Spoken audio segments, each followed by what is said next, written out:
Dostlar, bugünkü dərsimiz xəritədə təsvir etmə üsulları və vasitələri olacaqdır. İlk öncə qeyd eləyək görək, bu təsvir etmə üsulları və vasitələri bizə nə üçün lazımdır? Məsələn, biz bilirik ki, xəritə ilə yanaşı coğrafiyada başqa təsvir vasitələri də var. Məsələn, biz bunlara xəritə sxem, kartoqram və kartodiaqramları misal gətirə bilərik. Bəs xəritədə hansı təsvir etmə üsulları vardır? Bunlara isə izoxətlər, keyfiyyət fonu, areal, nöqtələr və hərəkət xətləri üsullarını qeyd eləyə bilərik. Gəlin indi bir-bir başlayaq. İlk öncə xəritədən başqa digər təsvir etmə vasitələrinə baxaq.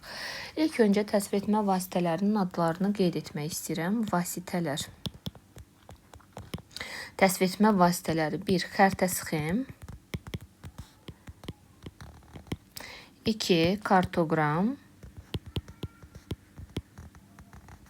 3. Kartodiaqram.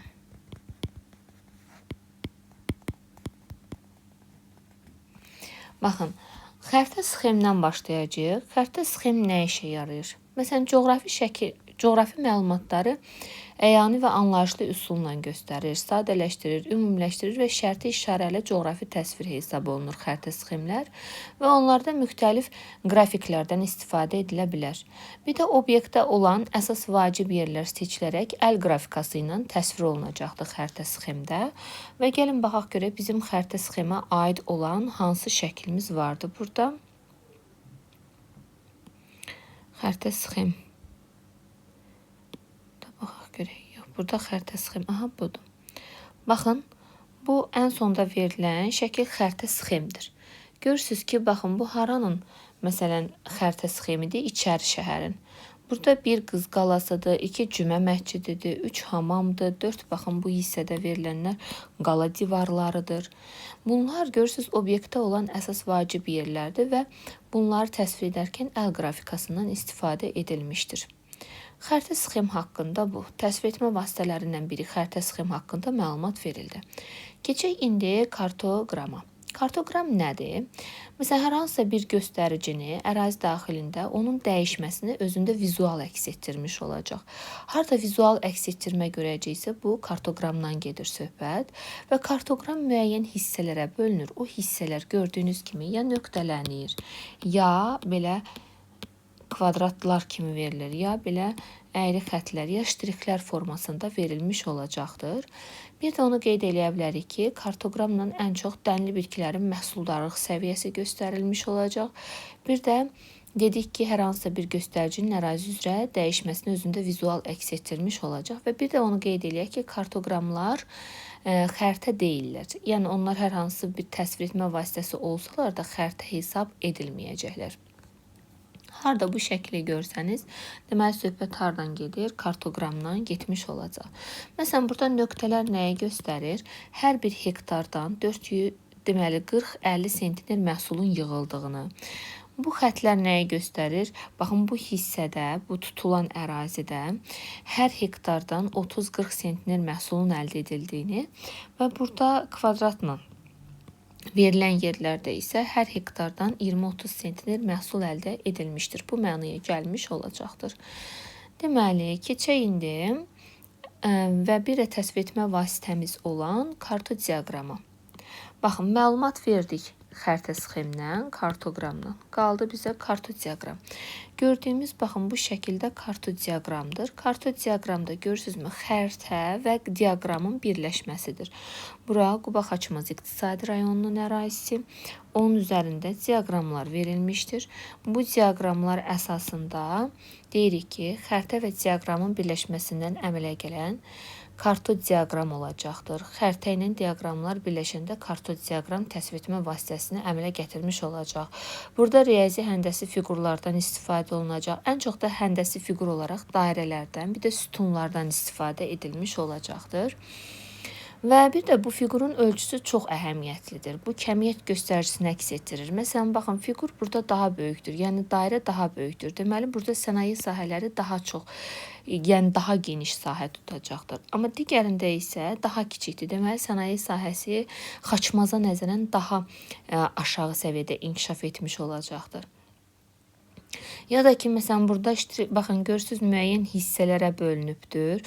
Xaçmazda 3 dənə rəng tonlamasından verilib. Məsələn, baxın, burada bu hissə, yəni sarı rəng onu göstərəcək ki, bir də, məsələn, yeyinti sənayesi, qida sənayesi, yüngül sənaye 2-də göy rənglə və bu çəhrayı rənglə isə maşın qarma sənayesi verilibdir. Amma məsələn, Qusarda isə görürük ki, maşın qarma sənayesi yoxdur. Ancaq qida sənayesi və yəni yeyinti ilə yüngül sənayesi mövcuddur. Aydındır. Deməli, bunlar oldu bizdə təsvir etmə vasitələri, xəritə sxemlər, kartoqram və kartoz diaqramlar. İndi qalır bizdə təsvir etmə üsulları. Vasitələr getdi. İndi nə qalacaq? Üsullar. Üsullara gələk danışaq onlar haqqında. Bunu silim indi.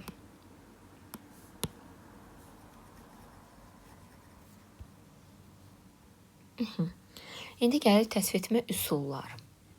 Xəritədə hansı təsvir etmə üsulları mövcuddur? 1. İlk öncə başlamaq istəyirəm areal üsulundan.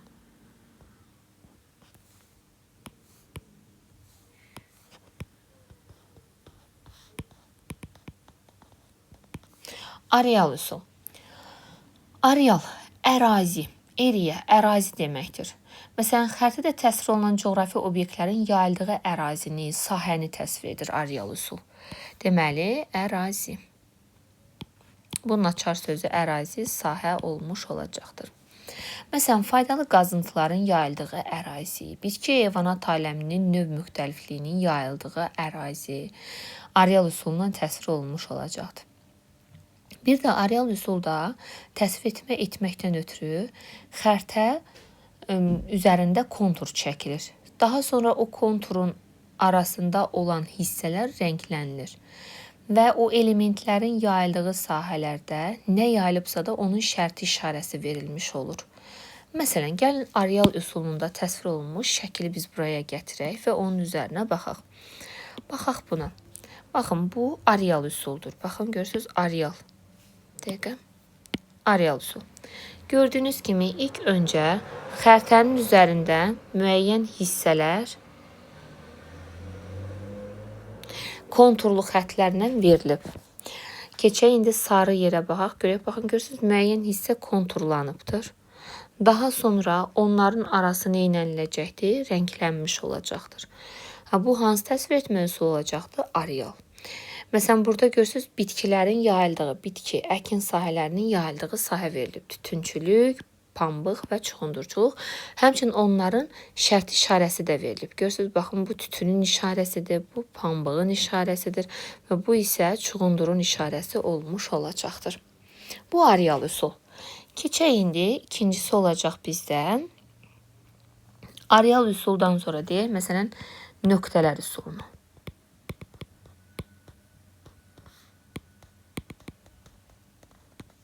Bu tematik xəritələrdə coğrafi obyektlərin ərazi üzrə yayılmasını, eləcə də onların kəmiyyət göstəricisini verir. Məsələn, nöqtələrin ölçüsü onların kəmiyyət göstəricisini ifadə edə bilər. Məsələn, əhalinin yerləşməsi, heyvanların sayı, bunlar nöqtələr üsulu ilə verilmiş olacaqdır. Burada bizim köməyimizə gələn söz say sözü olacaq. Yəni, sayla tapa bilərik ki, söhbət nöqtələr üsulundan getmiş olacaq. Gəlin, yenidən şəkli gətirək ekrana və say olan nöqtələr üsuluna baxaq. Baxın, bu bizim nöqtələr üsulu. Gördüyünüz kimi bir nöqtə deyir 5 hektarı əhatə etmiş olacaqdır. Yəni, burada bir nöqtə 5 hektar təşkil edir. Burada buğda və yulafın verildiyi, yayıldığı hissə nəzərdə tutulmuş olacaqdır və bunların kəmiyyət göstəriciləri qeyd olunmuş olacaqdır. Nöqtələr üsulu. Nöqtələr üsulundan başqa bir şəkildə vardı. Gəlin görək, onu da tapa bilirikmi? Budur, nöqtələr üsulu. Bu da 8-ci sinif dərsliyində verilən bir tapşırığın içərisindən olan şəkildir. Burada, məsələn, kəndlərin hansında nə qədər əhali yaşayır, o verilib. Məsələn, kənd əhalisinin yerləşməsi bir nöqtə 100 nəfəri göstəribdir. Burada, məsələn, Təzə kənddə neçə dənə nöqtə var, sayırıq. Vururuq 100-ə, deməli, Təzə kənddə o qədər əhali yaşayır deməkdir. Sayını ölçə bilərik. Yuxarıdakı isə arealdır. Bir də arealla bayaqlarım dedik ki, məsələn, bitkinin əkildiyi sahə, yəni çuğundur və yaxud da tütün, pambıq var idi ki, onların əkin sahələri. Bir də ki, məsələn, landşaftın tutduğu ərazilər də areal üsulundan verilə bilər. Məsələn, Böyük Qafqazın şimal-şərq yamacında areal üsulu ilə ərazilər deyir bölünmüşdür. Məsələn, gəlin indi fikir verək bunun üzərinə arealda. Görürsünüz, bir rəqəmi ilə nə göstərilib? Buzlaqlar, qayalıqlar, daşlıq sahələri verilmiş olacaqdır. Və yuxarı hissələrdə buzlaq, qayalıq və daşlıq hissələr veriləcəkdir. Bu areal üsulundandır. 2-yə subalp alp çəmənlikləri, alp xaloları 2 rəqəmi ilə verilmiş olacaqdır. Görürsünüz, bunun da bir konturlu sahəsi vardır. O da müəyyən rəng tonu ilə rənglənmişdir. Sonra enli yarpaqlı meşələr 3-cü hissədə verilmiş olacaqdır. Gördüyünüz kimi hamısının tutduğu sahələr və onların konturlu hissələri və rənglərlə bir-birlərindən fərqlənməsi verilibdir. Bu da areal üsula daxildir. Nöqtələr və areal hər ikisi deyildi. Keçək indi hansı gələcəkdir? Məsələn, gəlin deyək hərəkət xətlərini.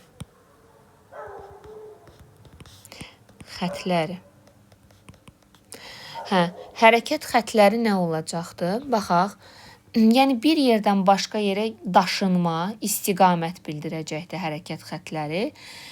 Məsələn, deyə bilərik ki, yer səthində obyektlərin bir yerdən başqa yerə getməsi, istiqaməti, hərəkəti, hərəkət xətləri üsulu ilə veriləcək. Nələr ola bilər? Məsələn, avtomobil hərəkət xətləri ilə ola bilər. Yəni, avtomobil bir yerdən başqa yerə gedir. Qatar yolları, hava yolları, dəniz yolları. Bunlar hərəkət xətləri təsvir etmə üsulundan veriləcəkdir. Ya da ki, okeanlarda cərəyanlar, çayların axın istiqamətləri, eynən biz bir də küləklərin istiqamətində hərəkət xətləri ilə verə bilərik. Yəni, bir sözlə burada bizim açar sözümüz istiqamət olacaq. Üzr istəyirəm, bir dəqiqə pəncərəni mən bağlayayım, çünki ətrafdan səslər gəlir.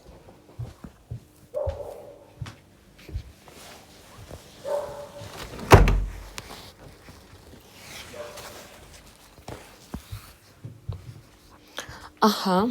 Daha sonra davam edirik. Hərəkət xətləri bu bizə verdi istiqamət və dedik ki, bir yerdən başqa yerə getmək, yəni bir istiqamət vermiş olacaq. Bu küləyin istiqaməti ola bilər, avtomobilin istiqaməti ola bilər, hava yollarından məsələn təyyarələrin istiqaməti ola bilər. Ona aid olan da bir dənə xəritənin üzərində yenə qeyd edək. Baxın, bu hərəkət xətləridir. Görürsünüz, cərəyanlar. Cərəyanlar bir yerdən başqa yerə nə edirlər? Hərəkət edirlər. Məsələn, gördüyüm kimi burada soyuq cərəyanlar, bir də isti cərəyanlar var. Bunlar nə olacaqlar? Hərəkət xətləri ilə verilmiş olacaqlar. Bir yerdən başqa yerə gediş vardır. Hərəkət xətlərində dedik. Keçək indi hansı gəlsin? Bunu da silək. Gələk izo xətlərə. İzo xətlər 4-cü izo xətlər. İzo xətlər üsulu. Baxın, burada izo sözü eyni deməkdir. Eyni nəyəsə malik olan yerləri birləşdirən xət. Eyni. Məsələn, tutaq ki, eyni yağıntıya malik olan yerləri birləşdirən xət. Eyni temperatura malik olan yerləri birləşdirən xət. Məsələn, xəritədə hər hansı hadisə və proseslərin o özündə xarakterizə etmiş olacaqdır. İqlim xəritələrində izotermlər, yəni eyni temperatur. Gəlin onların açılışlarını yazaq. İzoterm nə deməkdir? Eyni temperatur. Yəni eyni temperaturlu əraziləri birləşdirən xətt nə adlanacaq? İzoterm adlanacaq. İzobar. Eyni təzyiqli ərazilər, eyni təzyiq olan yerlər izobar adlanmış olacaqdır. İzobat. Eyni dərinlik. Dərinlik. Yəni, eyni dərinliyi olan yerləri birləşdirən xətt izobat adlanmış olacaqdır. İzogiyet. Eyni yağıntı. Sonra izogamin, eyni buxarlanma. İzogalin, eyni duzluluq. olan yerləri birləşdirən xəttlər adlanmış olacaqdır. Çoxdur bunlar, yəni. Məsələn, izoseis, eyni seismik əraziləri birləşdirən xətt. Əraziləri birləşdirən xəttlərə nə deyiləcəkdir? İzoseis demiş olacaq. Yəni, izo xəttlər eyni kəmiyyət göstəricisinə malik olan xəttləri birləşdirən xəttlər deyiləcək. Məsələn, ən çox da deyəcək, hər hansısa hadisə və prosesi özündə xarakterizə etmiş olacaq izoxəttlər.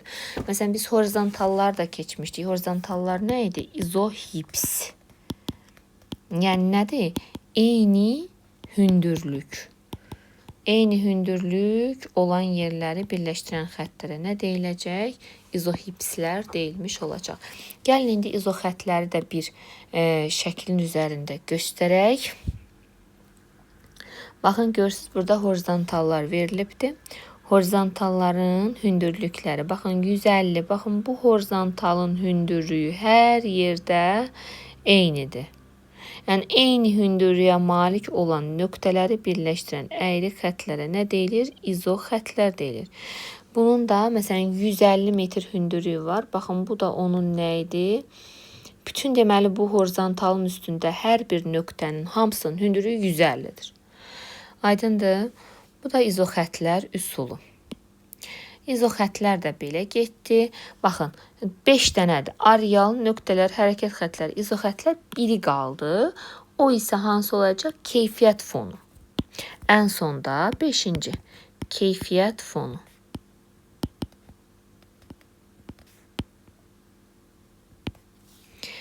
Keyfiyyət fonu təsvir etmə üsulu. Keyfiyyət fonu təsvir etmə üsulu bütün ərazidə hər hansısa kəmiyyətin əlamətinə görə fərqləndirən üsuldur. Məsələn, siyasi xəritələrdə dövlətlərin ərazisi. Görürsünüz, ərazilər sərhədlənib və müəyyən bir rənglə rənglənibdir. Siyasi xəritədə dövlətlərin ərazisi hansı üsulla göstəriləcək? Keyfiyyət fonuna. Gələn indi fiziki xəritələrə. Fiziki xəritələrdə ovalıqlar yaşılla görsənir, keyfiyyət fonundadır. Yüksəkliklər sarı tonlarda, yaylalar və dağlıq ərazilərə qalxanda isə rəng tonu tündləşir. Yəni, məsələn, tünd qəhvəyi rənglərindən hündür dağlar təsvir olunmuş olacaqdır. Burada deməli, hansı təsvir etmə üsuludur? Keyfiyyət fonudur. Və yaxud da bir də iqlim xəritələrində yağıntıların paylanması, bu da keyfiyyət fonu ilə göstərilmiş olacaq. Gəlin, indi keyfiyyət fonuna aid olan xəritəni biz gətirək. Baxın, bu keyfiyyət fonunda təsvir olunubdur. Keyfiyyət fonunda gördüyünüz kimi Naxçıvan Muxtar Respublikasının ərazisinə düşən yağıntıların paylanma xəritəsidir. Burada bizə nə göstərməyə çalışır? Deyir ki, 2 ilə verilmiş, baxın, bu açıq yaşıl tonlarında olan ərazilərə yağıntı 2 ilə verilən 200 ilə 400 arasında yağıntı düşmüş olacaqdır. Amma yuxarıya qalxdıq 3 rəqəmi ilə verilən ərazilərdə 400-600 mm yağıntı düşmüş olacaqdır. Daha yuxarıya qalxanda isə yağıntının miqdarı daha da artır, 600 və 1000 mm arasında dəyişmiş olacaqdır. Deməli, belə bir bizim üçün şəkli verərəkdən, rəngləri verərəkdən bizə deyir ki, siz özünüz nəticəyə gəlin görək. Naxçıvanda düzənlikdən dağlığa doğru getdikcə yağıntılar necə dəyişir? Gördüyümüz kimi rəng tonlarına görə oxuduq ki, yağıntıların miqdarı getdikcə artır. Bu xəritənin üzərində, baxın, bu rəng tonlaması ilə bu kəmiyyət göstəricilərinin belə dəyişməsini keyfiyyət fonu ilə vermiş olduq. Onu qeyd edə bilərəm ki, bu şəklin üzərində tək keyfiyyət fonu yox. Məsələn, hərəkət xəttləri də var. Görürsünüz, küləyin istiqaməti verilibdir. İyul ayında hardan haraya əsir? Məsələn, yanvar ayında küləklərin istiqaməti hardan haraya əsir? Deməli, istiqamət varsa nə var? Hərəkət xəttləri vardır. Eynən burada görürsünüz ki, burada havanın temperaturu da verilib. Eyni temperatura malik olan yerlər isə izotermlər olacaqdı. O da izoxəttlər üsulu ilə olacaq. Bax, görürsünüz, özü də üzərində yazıbdır. Burada görürsünüz, izotermlər vardı. Bu xəritənin üzərində bir neçə təsvir etmə üsulundan istifadə edilmişdir. Amma bu xəritənin əsas məqsədi bizə nəyə göstərdi? Keyfiyyət fonunu göstərdi. Çünki keyfiyyət fonu nə demək oldu? Təsvir olunan bütün ərazi hansısa kəmiyyət əlamətinə görə fərqləndirərək onlarda məsələn onu fərqləndirdikdən sonra ara hissələr belə rənglənilir və bu da keyfiyyət fonunun üsulundan təsvir etmə üsulu olmuş olacaq. Fiziki xəritələrdə ovalıqlar yaşıl, yüksəkliklər sarı və getdikcə hündür dağlıq əraziyə keçdikcə qəhvəyi tonlarla rənglənmiş olacaq. Bu cür rəng tonlaması bizə keyfiyyət fonunu göstərəcək fiziki xəritələrdə. Siyasi xəritələrdə ölkələrin ərazisi keyfiyyət fonu ilə verilmiş olacaq. İqlim xəritələrində də yağıntının paylanması keyfiyyət fonu üsulu ilə verilmiş olacaqdır. Belə. Bu da belə getdi. Deməli bizim bugünkü dərsimiz hansıları bildirdi? Hansı dərsimiz oldu? Təsvir etmə üsulları və vasitələri. Üsullar hansılardır? Areal, nöqtələr, hərəkət xətləri, izoxətlər və keyfiyyət fonudur. Hərəkət xətlər və keyfiyyət fonu. Vasitələri də bayaqlarım qeyd etdik. Xəritə sxem, kartoqram, kartodiaqram olmuş olacaqdır. İndi bir də təsvir etmə üsullarından bir dənəsi də var. O da işarələrdir. İşarələr üsulu, onu da qeyd eləyək. İşarələr belədir ki, baxın işarələr üsulu. Məsələn, xəritələrin üzərində müəyyən işarələr olur ki, biz o işarəyə baxanda bilirik ki, bizə bu nə demək istəyir bu xəritə. Baxın, o işarələr bunlardır. Məsələn, faydalı qazıntıların işarəsini biz buna misal çəkə bilərik. Baxın, görürsünüz, uzun üçbucaq nəyə göstərir? Neftdir. Enli üçbucaq dəmir filizini. Belə kvadrat içərisində yumru ağ olanda alüminiumun xam malları, boksitdir, alonitdir, bunları göstərmiş olacaq. Yumru həlqə forma olanda civədir. Kub olanda, baxın, ağ rəngdə olanda xörək duzudur. Amma belə qarşısı belə qaralananda çökmə duzu olmuş olacaqdır. Gipsdir, məsələn, kvadrat içərisindən bir xət gedibdir. Kvars kumu İçərisində belə 3 dənə yumru nöqtə olur, kvars kumudur. Sürmədir. Belə nöqtə birə axan su kimi görürüksə mineral bulaqdır. Apotitin işarəsidir. Wolframun, manqanın işarəsidir. Bu uzun üçbucaq yarısı qara, yarısı ağ. Bu bir səsi təbii qaz və nefti göstərir. Kvadrat içərisində qum saatına bənzər işarə xromiti göstərir. Uzun belə mis olacaqdır. Sonra barıtdır. Çökmə duzu bayaq dedik. Kvadrat içərisində belə baxın, belə bu olanda bu əhəng daşı olmuş olacaqdır. Gil, perlit, yumru içərisi bir tərəfi qara olanda qızıl olacaq. Sonra bu fosforit ehtiyatının işarəsi də almazdır, qrafitdir, təbii qaz, molibden. Görürsünüzmü? Hər birinin, hər bir faydalı qazıntının öz işarəsi vardır. Baxın, görürsünüz, 3 dənə belə xət formasında yumruğun içərisində bu olacaq. Polimetal filizi. Sonraki kükürt kolçadanı, dolomit, mərmər, sonra sement xammalı, əqiq, kömür, sonra məsələn qlaber duzu, bu qalayın işarəsi, bu da nikelin işarəsi olmuş olacaq. Baxın, bu hansı üsul olmuş olacaq? İşarələr üsulu olacaq. Məsələn, təsvir müxtəlif həndəsi fiqurlarla veriləcək. Hərf və yaxud da şəkillərin köməyi ilə izah edilə bilərlər. Bu işarələr üsulu oldu. Deməli, bizim bugünkü dərsimiz təsvir etmə üsul və vasitələri oldu. Ümid edirəm ki, aydın oldu. Əgər sualınız olsa şərh bölməsində qeyd edə bilərsiniz. Sağ olun, hələlik.